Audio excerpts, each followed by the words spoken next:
Ang mabuting balita mula sa langit sa araw na ito. Aleluya, aleluya. Ang tinig ko'y pakikinggan ng kabilang sa aking kawan. Ako'y kanilang susundan. Aleluya, aleluya.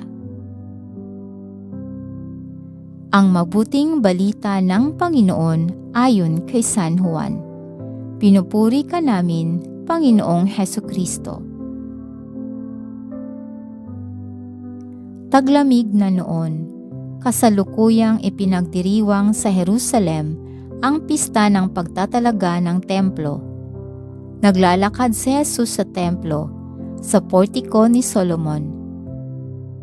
Pinaligiran siya ng mga Hudyo at sinabi sa kanya, "Hanggang kailan mo kami pag-aalinlanganin? Kung ikaw ang Kristo, sabihin mo na ng tiyakan." Sumagot si Jesus, "Sinabi ko na sa inyo, ngunit ayaw ninyong maniwala.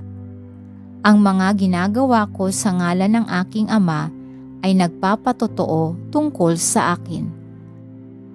Ngunit ayaw ninyong maniwala, sapagkat hindi kayo kabilang sa aking mga tupa. Nakikinig sa akin ang aking mga tupa, nakikilala ko sila, at sumusunod sila sa akin. Binibigyan ko sila ng buhay na walang hanggan, at kailanmay di sila mapapahamak. Hindi sila maaagaw sa akin ninuman. Ang aking Ama na nagbigay sa kanila sa akin ay lalong dakila sa lahat, at hindi sila maaagaw ninuman sa aking Ama. Ako at ang Ama ay iisa."